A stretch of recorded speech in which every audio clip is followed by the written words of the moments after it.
Estamos aqui precisamente passado pouco mais de um ano deste seu mandato. O Pedro já estava no banco há alguns anos, noutras funções, e eu queria, acho que é inevitável perguntar-lhe isto, um balanço, assim, uma versão mais macro deste seu primeiro ano à frente do ABSA em Moçambique. Antes de mais, obrigado pelo convite, é um prazer termos esta conversa. Este ano basicamente fica caracterizado por termos continuado e de alguma forma acelerado a execução de uma estratégia que não se alterou. O banco tem uma estratégia muito clara em Moçambique e a minha função ao longo do último ano, desde que fui nomeado administrador delegado, foi garantir que acelerávamos a execução dessa mesma estratégia. E essa estratégia passa essencialmente por estarmos muito focados no serviço ao cliente. Naturalmente isso é uma jornada que não tem fim, há sempre espaço para fazer melhor e é isso que nós tentamos fazer ao longo do último ano. Passa também por criar maior conveniência para o cliente, maior robustez dos nossos processos, dos nossos sistemas, trazer novas soluções, especialmente do ponto de vista digital. Hoje a banca tem uma componente digital muito importante e com isso conseguimos naturalmente fazer crescer o nosso negócio. Mantivemos também um foco muito importante em tentar ser um bom local para trabalhar. Eu não gosto de dizer o melhor local para trabalhar, naturalmente nos últimos meses temos recebido vários prémios internacionais relativamente ao nosso ambiente de trabalho, mas o nosso foco naturalmente não é ganhar prémios, mas é garantir que os nossos colaboradores têm as melhores condições possíveis para trabalhar. Isso passa não só por, naturalmente, criarmos um conjunto de condições físicas, questões salariais, questões de benefícios, mas também garantirmos que temos um ambiente em que promovemos a diversidade e a equidade.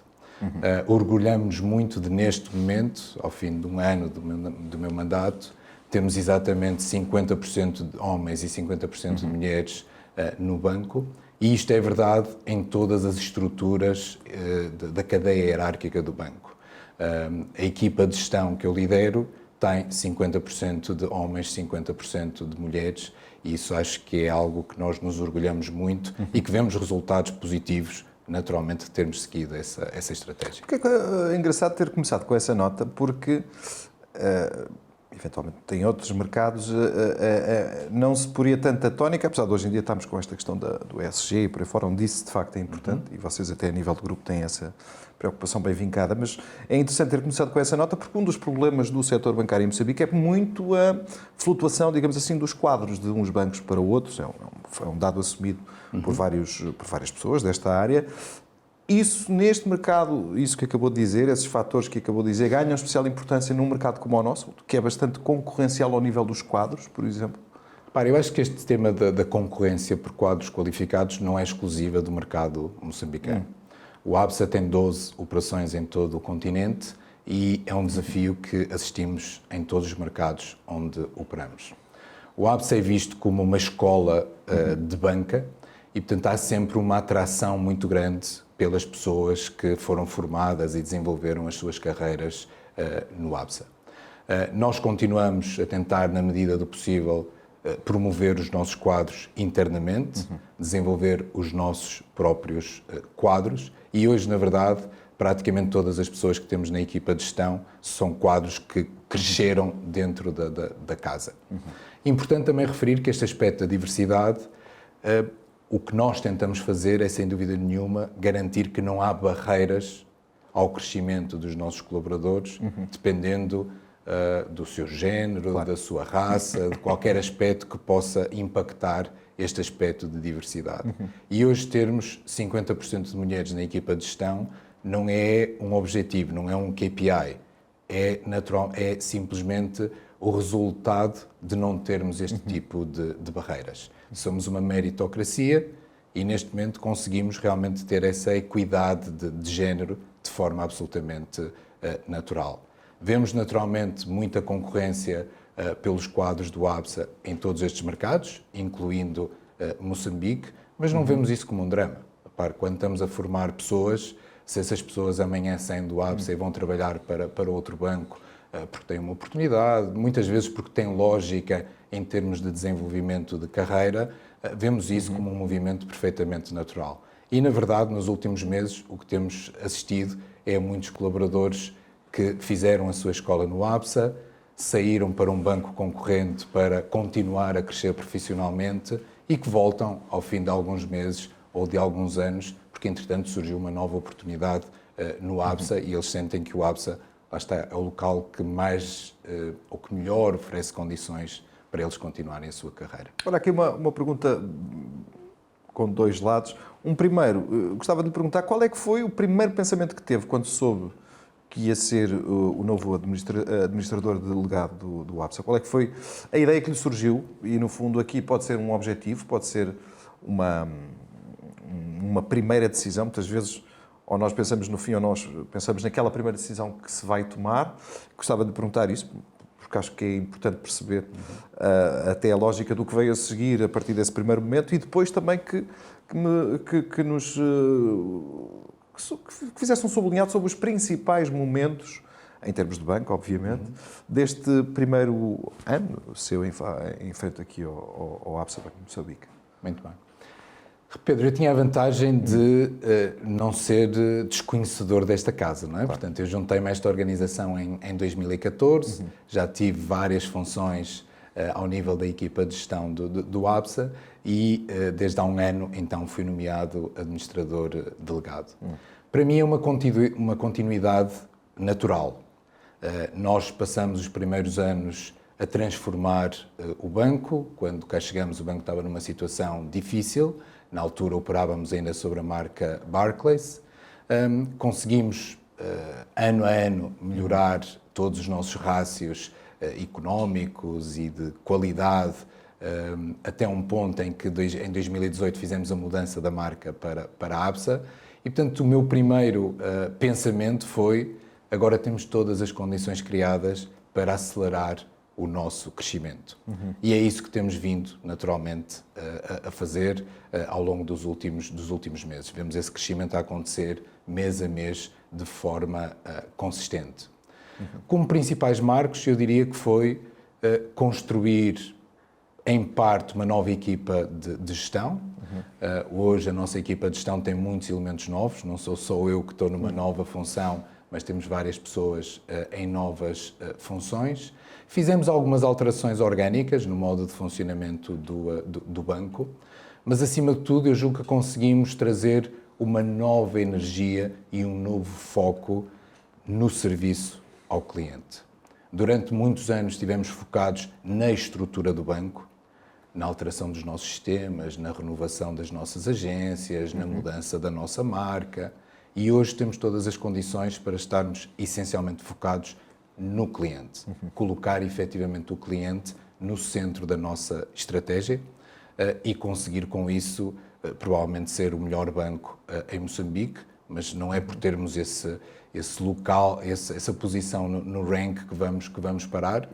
Como eu dizia antes, é uma jornada que não tem fim, podemos sempre fazer melhor.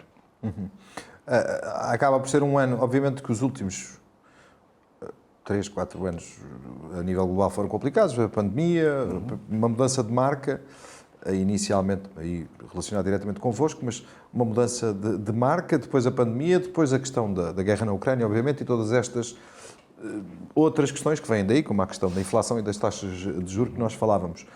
Falou aí de alguns momentos do ano mais focados no banco, mas pedi-lhe também, olhando para fora, em termos, e até indo aí um pouco a esse ponto, que também tem reflexo nestes resultados intercalares que vocês agora apresentaram, tem sido um ano também ou tem sido anos não constantes em termos económicos, ou seja, as taxas de juros a subirem, a inflação também, portanto isso reflete-se obviamente na atividade dos bancos, o que complica, obviamente, imagino eu, essa tal relação com o cliente, não a prejudicando, mas que exige mais do próprio banco na relação que tem com os seus clientes, não é? Claro. Na verdade, eu diria que condições económicas mais difíceis até permitem ao banco ter uma relação mais forte com os seus clientes, porque os clientes estão mais necessitados do apoio do banco. Mas talvez indo um pouco atrás, naturalmente o período da pandemia da Covid-19 impactou toda a economia. Naturalmente os bancos comerciais foram muito impactados, tivemos que repensar profundamente o nosso negócio. No início, finais de 2021, inícios de 2022, achávamos que íamos entrar numa fase de crescimento económico global considerável, pós-pandemia, e naturalmente o eclodir do conflito entre a Rússia e a Ucrânia inverteu todo o que era o nosso pensamento em termos de crescimento económico. E naturalmente esse conflito criou uma crise energética séria, o preço das principais commodities disparou, vimos também que a abertura da China pós-pandemia não foi tão rápida como era esperado. Do ponto de vista de políticas monetárias, vimos que as principais economias do mundo tiveram muita dificuldade em controlar a inflação que surgiu logo após a pandemia da Covid-19. Portanto, efetivamente, o ambiente económico, eu diria, não foi aquele que se esperava pós-pandemia. E, portanto, naturalmente, a recuperação económica está a ser muito mais lenta. Aliás, julgo que, quando analisamos a economia de forma global, não estamos ainda sequer num período de forte crescimento a nível global. Há economias a evoluírem a velocidades diferentes, e nomeadamente a economia chinesa, que hoje é um driver importante da economia global, ainda está a crescer a um ritmo muitíssimo lento, e isso naturalmente impacta também Moçambique, sendo uma economia aberta e com relações com todos os principais players económicos. Há sem dúvida um impacto também na nossa economia. Mas eu diria que aos bancos comerciais cabe naturalmente ajudar os seus clientes a ultrapassarem todos estes momentos de crise, seja pela disponibilização de produtos, de serviços, mas acima de tudo ajudando-os a entender estas dinâmicas.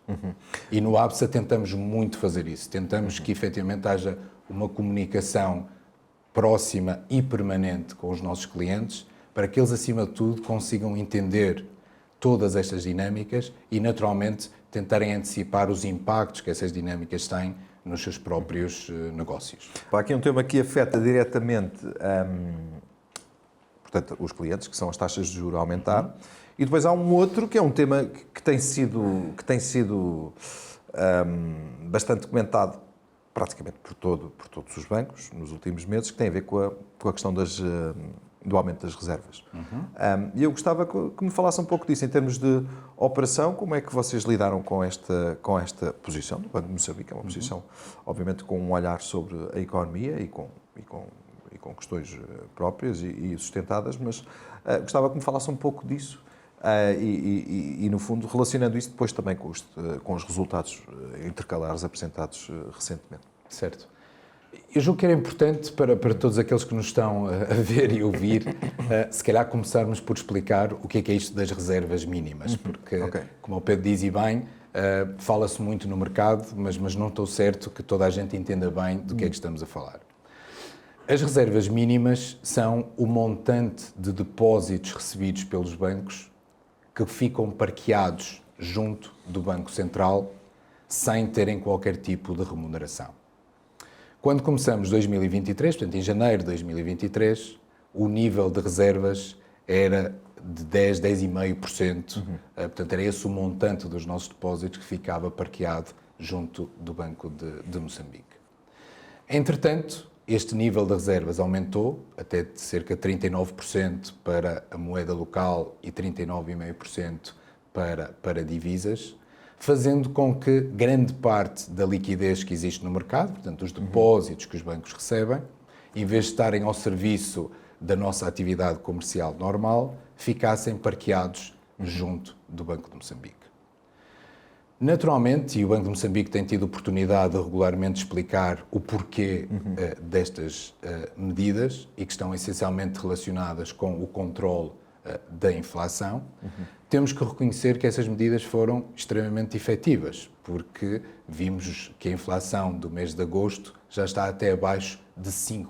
Portanto, viemos de uma inflação acima de 10%, no início do ano para uma inflação que agora está abaixo de 5%.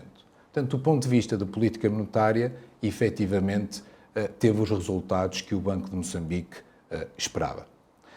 Conseguiram também, ao longo deste período, e através desta política ou destas medidas de política monetária, conseguiram também controlar a moeda. Ou seja, o metical está estável contra as principais divisas internacionais já há muitos meses. Naturalmente, quando vemos o impacto do lado dos bancos comerciais, é um impacto essencialmente ao nível da rentabilidade dos bancos.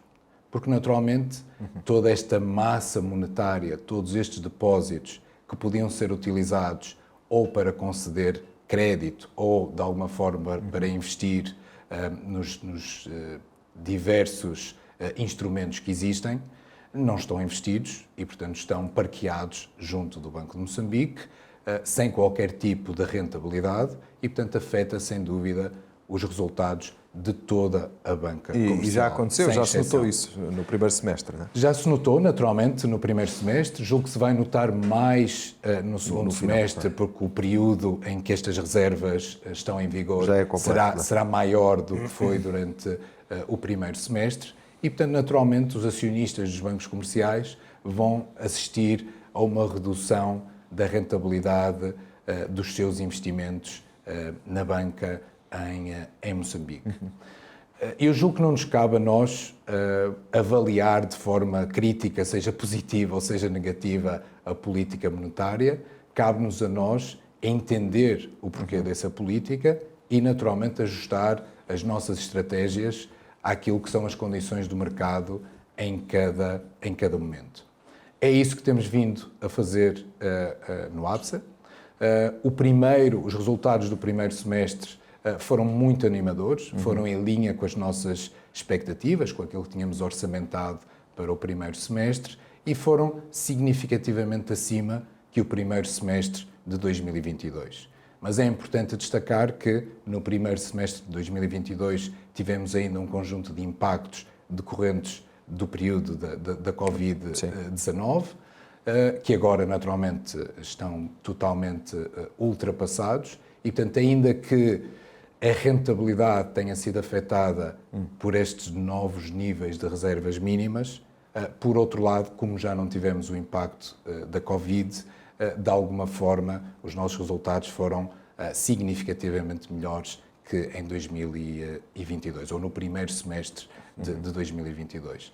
Naturalmente, estas condições obrigam-nos também a constantemente estar a ajustar a nossa estratégia, a encontrar novas formas de fazer negócio. E eu ia-lhe falar precisamente disso, porque é uma das coisas que também se diz, até colegas seus da área da banca, que por vezes nestas situações acabam por ter que se encontrar soluções um bocadinho diferenciadas daquelas que habitualmente eram seguidas, por força da necessidade. Ia-lhe perguntar por algumas delas, no vosso caso, porque ia precisamente falar disso, não é? Naturalmente, repare, essas medidas são parte do segredo do nosso negócio. Claro. E não vou estar aqui a apresentar aos meus concorrentes o que é que nós tivemos a fazer durante o primeiro semestre. Mas eu diria, acima de tudo, os bancos têm mostrado uma resiliência e uma capacidade de ajuste à economia, às condições da economia, brilhante. Os bancos têm conseguido quase sempre crescer os seus proveitos, os seus lucros, acima do PIB. E isso demonstra que, numa combinação de potenciar as receitas, mas também, em muitos casos, de uma maior eficiência na gestão dos custos, conseguem, sem dúvida, reinventar-se ano a ano e enfrentarem todos esses desafios. O importante, a meu ver, é termos a primazia junto do cliente.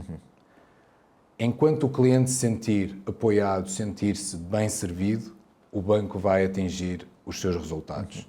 Afeta-nos mais a relação com o cliente do que propriamente a relação com a economia.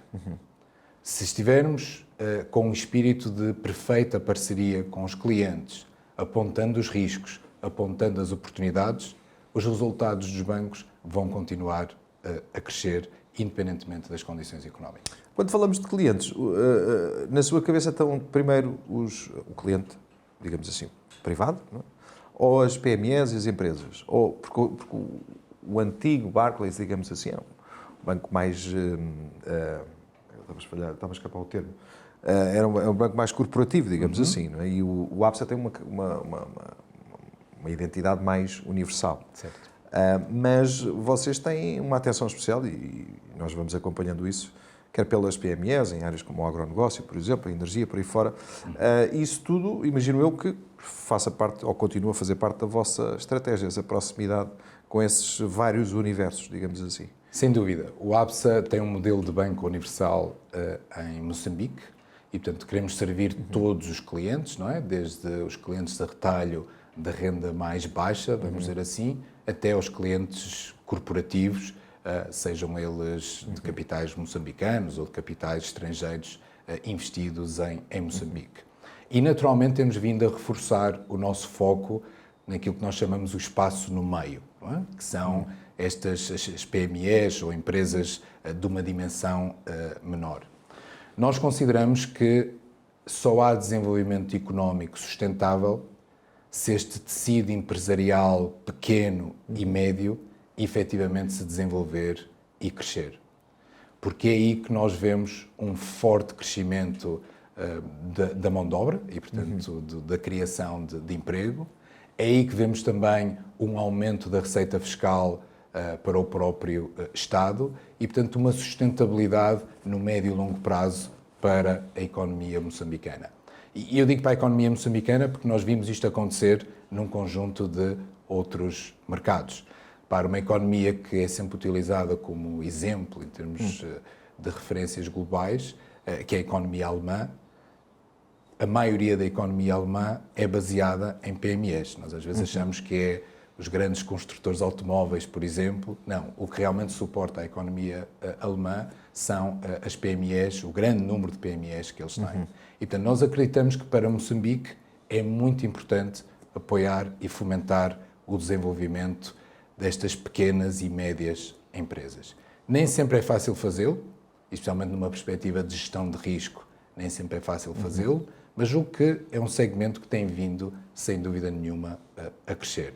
Isso tem evoluído, porque nós... acho que sempre que falamos com um empresário, e eu imagino que o Pedro ia lhe perguntar quantas vezes é que já lhe perguntaram pelas taxas de juros, que os bancos têm taxas de juros muito altas. Isso é quase um lugar comum em Moçambique, porque de facto elas são altas, são elevadas, mas isso tem razões também. E eu acho sempre importante e didático falar sobre essas razões, excetuando até aquela última fase dos últimos 2 anos, em que de facto as taxas, a nível do Banco Central, as taxas diretoras aumentaram também elas, mas mesmo sem isso, as taxas da banca em Moçambique sempre foram, nos últimos anos, têm sido elevadas e o setor privado queixa-se muito disso. E eu, por hábito, faço sempre esta questão aos CEOs dos bancos. O que é que eles respondem quando lhes perguntam isso? Porque de certeza que já centenas de vezes lhe perguntaram isso. É uma pergunta recorrente. Quando é que baixam as taxas? É uma pergunta recorrente. Primeiro é importante estabelecer que as taxas de juros não são fixadas pelos bancos comerciais, não é? São fixadas pela política monetária e, naturalmente, depois os bancos comerciais têm uma margem em cima dessa política monetária.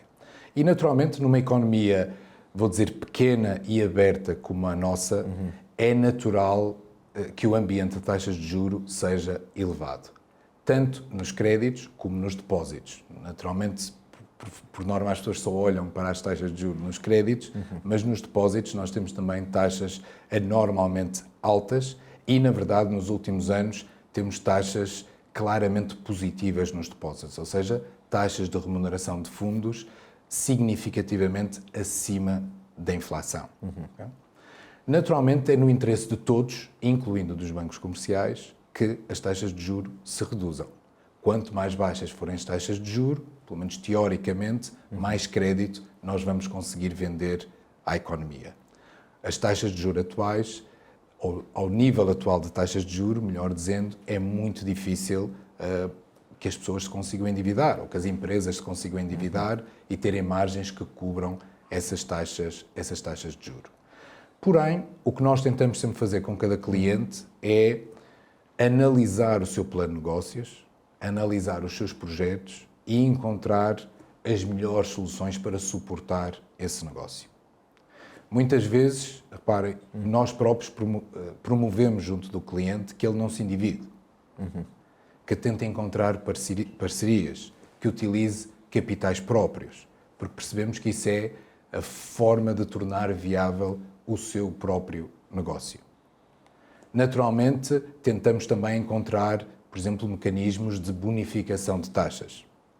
Temos acordos com o FMI, com o Banco Mundial, para tentar bonificar taxas e trazer o custo de financiamento para níveis suportáveis pelo nosso empresariado. Mas aí em áreas mais específicas, não é? Em áreas mais específicas, não é? Não conseguimos ainda fazê-lo de forma generalizada, porque isso, lá está, terá que ser uma medida de política monetária, mas que só pode ser implementada Com parceiros. com parceiros e, repare, quando a nossa economia tiver outro tipo de robustez. Por exemplo, quando conseguirmos que a nossa balança de pagamentos seja claramente positiva, quando conseguirmos que as nossas exportações sejam mais do que as nossas importações e se crie um superávit na balança de pagamentos. Quando conseguirmos, por exemplo, um maior nível de formalização da nossa economia. Julgo que ninguém consegue dizer de forma exata qual é que é o nível de, vamos dizer, qual é o volume da economia informal em Moçambique, mas todos sabemos que é bastante alto. Mas é uma pergunta interessante essa.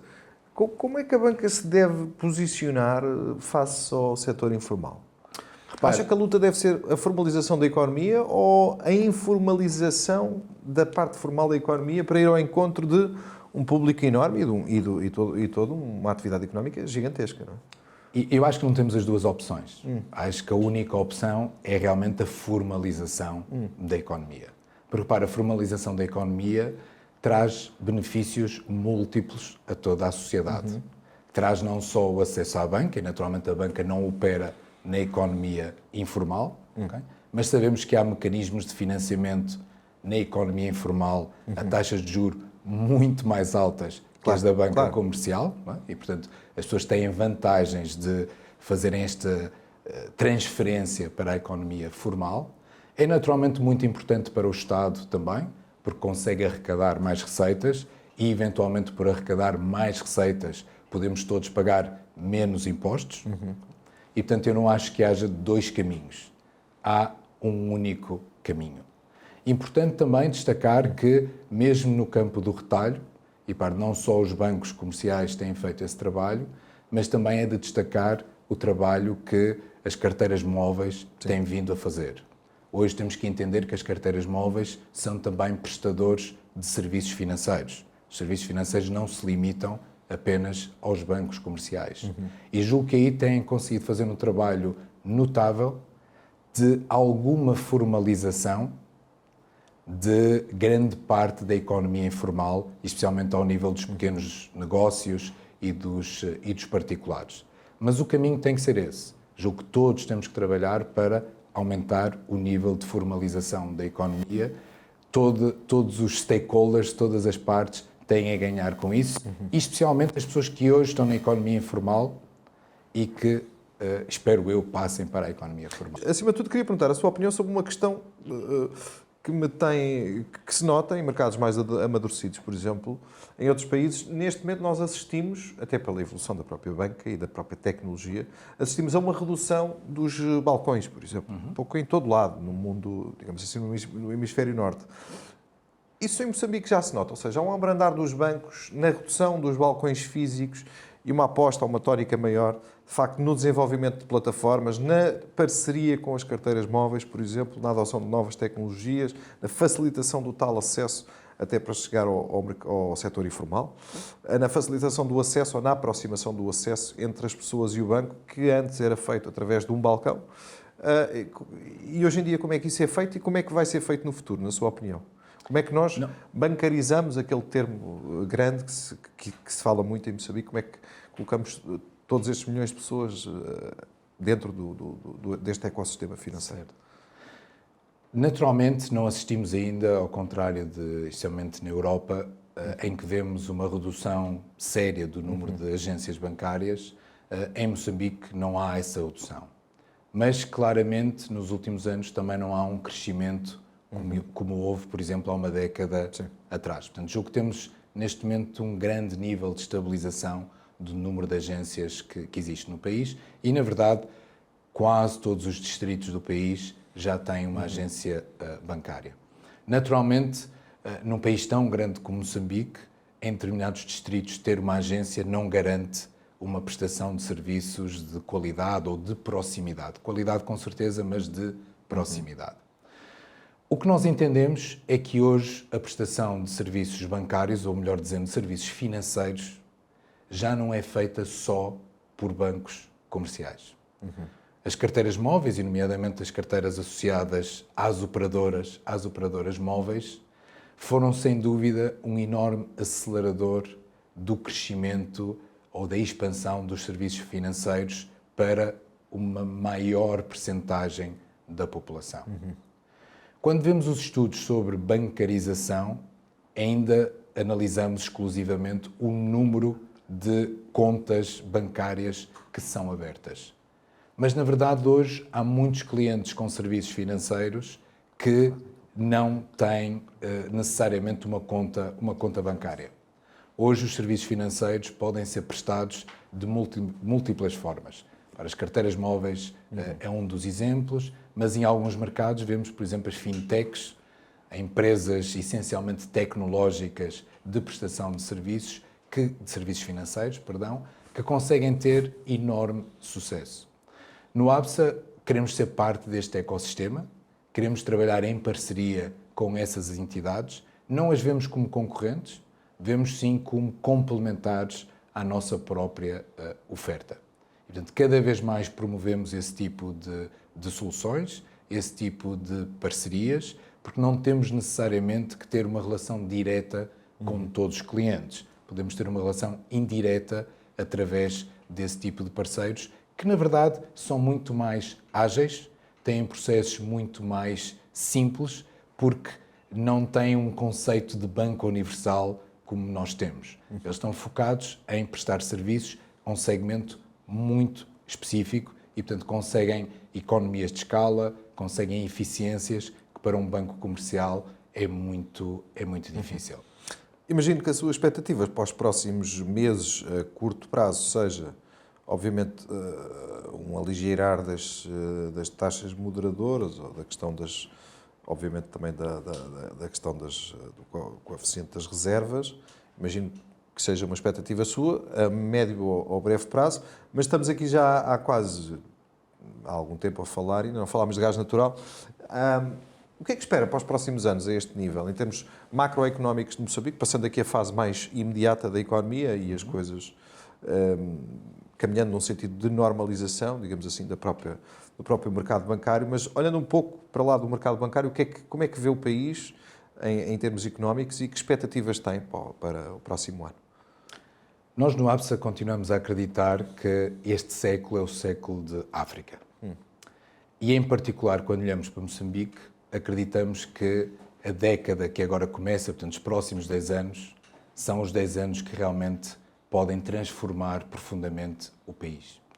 E porquê é que nós dizemos isto? Porque quando analisamos quer o contexto económico global, quer o contexto económico regional, acreditamos que há imensas oportunidades que conciliam diretamente com as nossas maiores potencialidades. E deixe-me explicar isto concretizando.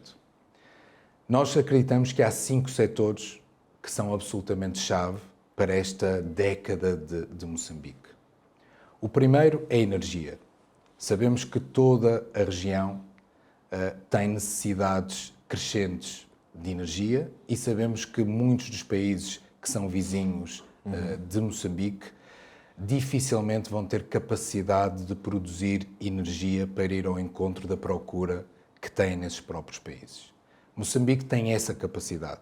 Nós sabemos que tem essa capacidade pelos recursos hídricos que temos, pela capacidade solar que temos e, portanto, sem dúvida que há aqui uma enorme oportunidade de um forte desenvolvimento do setor de produção de energia em Moçambique. Já se nota, de resto, nos últimos tempos, e vocês têm até alguns estão presentes em alguns desses Estamos projetos? envolvidos em vários projetos. Naturalmente, o Governo já anunciou o projeto de Pandacua para começar em breve e que julgo que vai ser um diferenciador incrível para toda a região. E há outros projetos, naturalmente, em pipeline e em estudo, que fazem com que o setor de produção energético seja uma grande oportunidade para Moçambique nos próximos anos.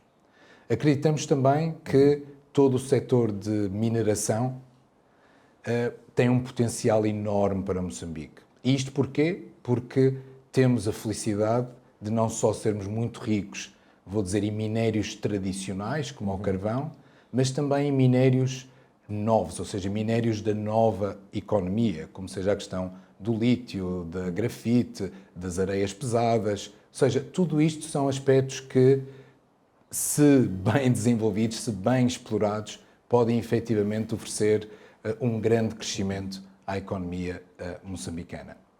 O terceiro setor que consideramos absolutamente chave é o setor da logística.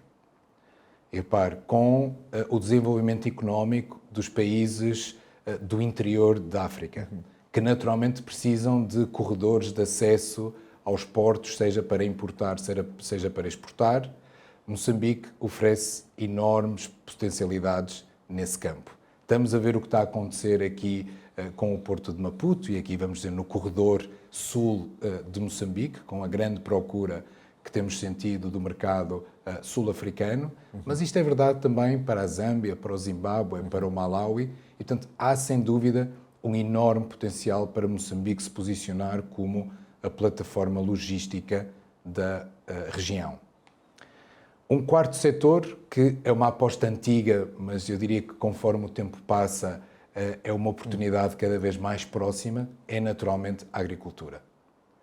Continuamos a explorar uma pequena percentagem da terra arável que existe em Moçambique. E naturalmente tem-se falado muito nos últimos tempos sobre o impacto das mudanças climáticas na agricultura e na disponibilidade de terra arável. Conforme esse impacto vai continuar a aumentar e a reduzir a terra arável de forma global, o potencial de terra arável de Moçambique ganha mais valor, ganha mais relevância. E, portanto, acreditamos que, sem dúvida nenhuma, a procura por produção agrícola em Moçambique, seja para consumo local, mas essencialmente para exportação, é uma enorme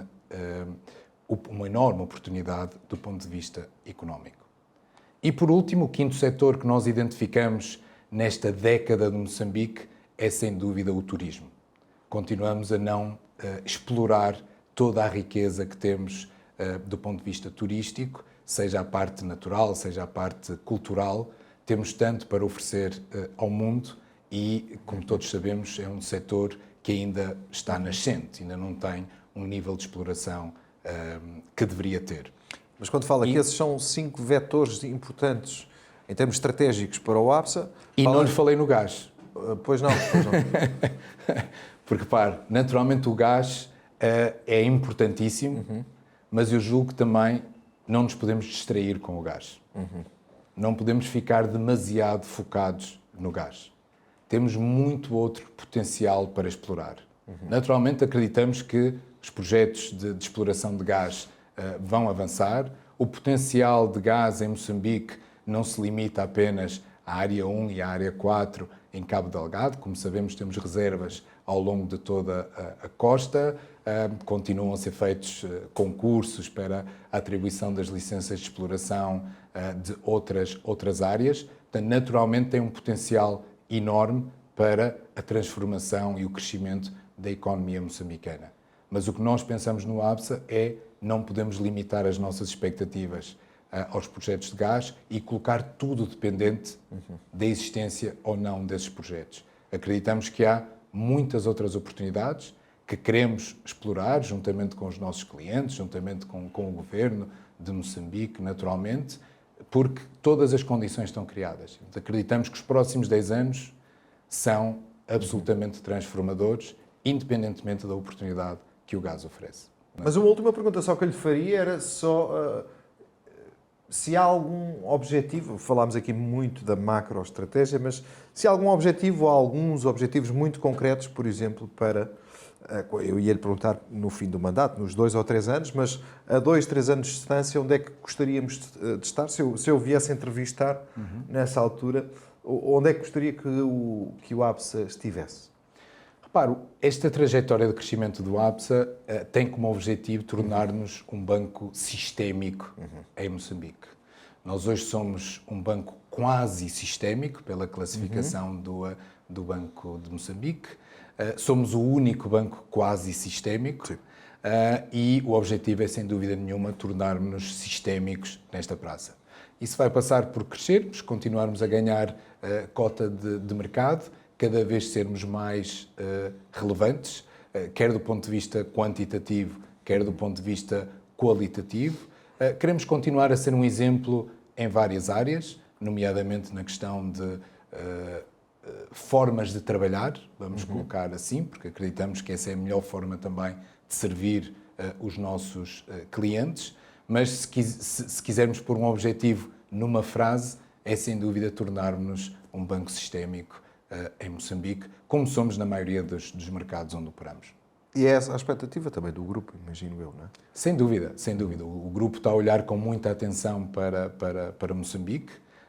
Temos planos fortes para crescimento fora da África do Sul. Queremos que o contributo das operações fora da África do Sul cresça em termos de relevância e, naturalmente, Moçambique é uma dessas operações. Há uma outra questão, por acaso, que me surgiu agora, não estava no alinhamento, que tem a ver com a vossa ligação com a Global Alliance, que é uma ligação que alguns bancos não têm e é um setor também ele em lutas de crescimento face aos próprios desafios do país e com desafios também próprios. Há muitas, ou seja, e nós temos o setor segurador a mudar bastante nos últimos tempos, com a questão da Ímpar e outras, o Allard por aí fora. Mas,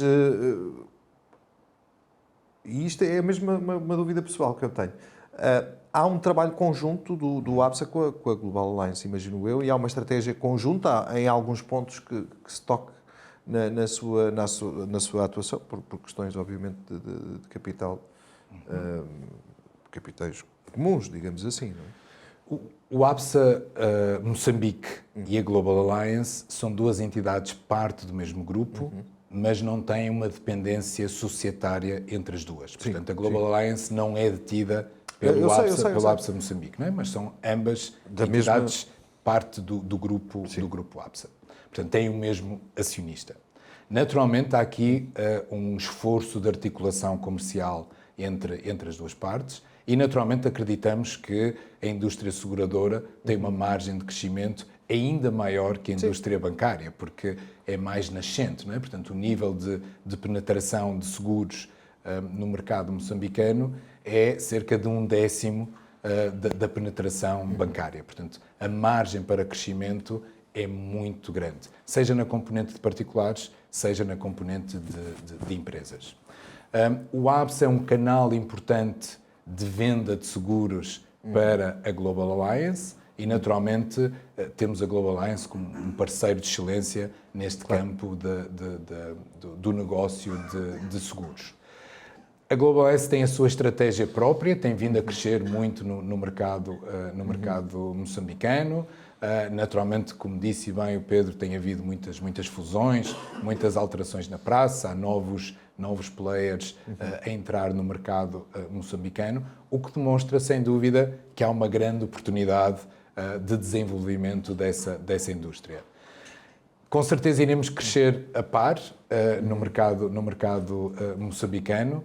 Há oportunidades para as duas indústrias, banca e seguros, mas naturalmente não estou em condições de detalhar a estratégia da Global Alliance. Temos assistido a esse crescimento, suportamos esse crescimento e acreditamos que terão também muito sucesso.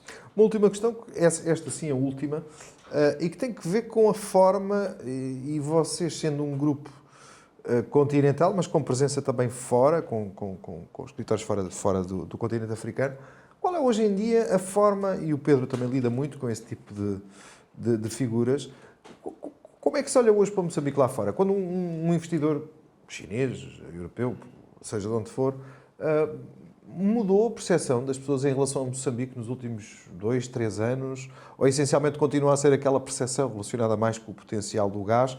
Ou essas novas áreas que entraram até no mapa mais recentemente, no radar dos investidores, a questão da energia, a questão do agronegócio, a logística, nota uma diferença no apetite, entre aspas, dos investidores lá de fora e vocês até muitas vezes sendo um canal de entrada desses investidores na economia nacional, mas nota essa diferença nos últimos anos, da forma como o investidor estrangeiro olha para Moçambique, até fruto de algumas das alterações, ou pelo menos vontade de alterar o panorama e a maneira de fazer negócios em Moçambique. Nota isso?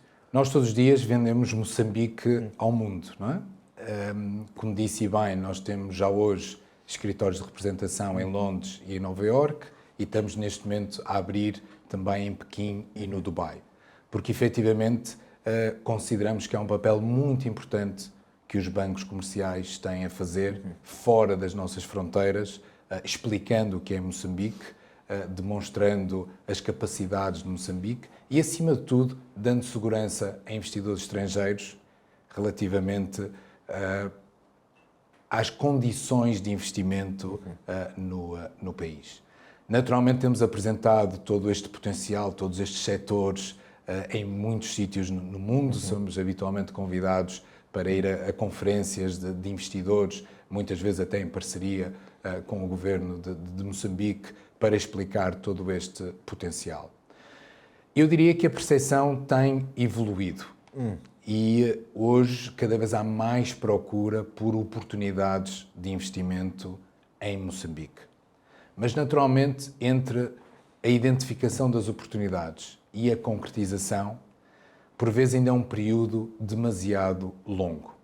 E temos todos que trabalhar em conjunto para melhorar as condições e a atratividade do investimento estrangeiro em Moçambique. Acho que a banca é um dos fatores que dá mais segurança e que é um argumento mais forte para essa atratividade, especialmente pela maioria da banca em Moçambique, ela própria ser investimento estrangeiro, e portanto isso dá segurança a outros investidores para virem para Moçambique, mas há um conjunto de outras componentes que têm que ser conseguidas.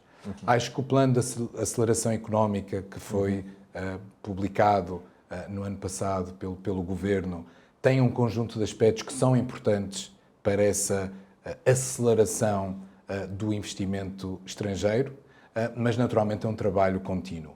É importante nós entendermos que Moçambique oferece excelentes condições, excelentes oportunidades, mas há muitos outros países a competirem por esse investimento estrangeiro. Até na região. Até na região, sem dúvida. Não é? Portanto, temos que, sem dúvida, manter esse foco, manter esse trabalho de regularmente estar fora do país a vender Moçambique a potenciais investidores e, naturalmente, o ABSA é parte desse esforço. Uma última coisa que, por acaso, esta era mesmo a última porque me esqueci e ela estava aqui na lista. É uma das grandes alterações também dos últimos anos em Moçambique, do sistema bancário, que tem que ver com a questão da CIMO e desta alteração sistémica, digamos assim, que aconteceu e que, para o cidadão comum, eu sei que do vosso lado, por falar com várias pessoas, as coisas foram sendo acidentadas, mas, na verdade, nós assistimos aqui a uma mudança muito grande, que imagino que continue, agora com o M-Pesa e por aí fora, mas do vosso lado, em termos de transição de um sistema para o outro, as coisas estão completamente já resolvidas. Estão quase resolvidas, eu diria, não é? Toda a banca comercial está a fazer um grande esforço de migração de plataforma, porque repare, já estávamos todos na CIMO, estamos a mudar o sistema da CIMO, não é? Portanto, agora temos esta nova plataforma da Euronet, que é uma plataforma muitíssimo avançada, é uma plataforma de referência a nível mundial, que eu acho que vai trazer muitos benefícios para o consumidor bancário, vai trazer maior eficiência, vai trazer provavelmente menor custo do que até este momento. E, portanto, nós acreditamos que este conceito de um single switch, como se diz em inglês, é benéfico para o consumidor bancário. Não é uma prática normal em África, acho que aqui Moçambique está claramente à frente do que é a prática na maioria dos países da região, mas é uma prática muito normal em economias mais desenvolvidas. Sim. E, portanto, de alguma forma, é uma solução quase cooperativa entre os diferentes bancos e, naturalmente, também com a colaboração do Banco de Moçambique, que uma vez estabilizada, vamos dizer, esta transição tecnológica, acho que vai trazer sérios benefícios aos consumidores de serviços bancários. Tem tido sempre uma relação de. Eu pergunto sempre, eu faço sempre esta questão aos CEOs, pessoalmente da área da banca, porque fora, digamos assim, o cidadão comum que lê jornais tem uma ideia da relação dos bancos com o Banco de Moçambique, mas como é que é essa relação entre os bancos e o Banco de Moçambique? É uma relação de colaboração, digamos assim, obviamente respeitando as hierarquias entre uns e outros, mas existe essa colaboração e esse diálogo constante, imagino eu, entre todos os agentes deste setor? Naturalmente é importante entendermos que os bancos comerciais têm um papel e o Banco Central tem outro papel, Claro. não é? O de regulador e de regulado. Naturalmente há uma grande interação em tudo o que é regulamentação entre os bancos comerciais e o Banco Central. Eu julgo que os bancos comerciais em Moçambique têm uma perspectiva de desenvolvimento do mercado, mais do que de competição entre eles ou de, eventualmente, até ter aqui normas que possam prejudicar o consumidor, favorecendo os resultados do banco. Julgo que todos têm uma postura extremamente construtiva de desenvolvimento do mercado e isso reflete-se na relação com o regulador. Naturalmente, o regulador tem que manter a sua independência, tem que fazer as suas inspeções, tem que, por vezes, ser um pouco mais duro com os bancos comerciais para os incentivar a realmente serem um driver da economia moçambicana e da prestação de serviços financeiros, mas, repara, acho que há um fortíssimo respeito mútuo entre as partes e há objetivos claramente comuns entre as partes. Portanto, do lado do ABSA, vemos essa relação como muito positiva e não temos nenhuma dificuldade de relação com o regulador.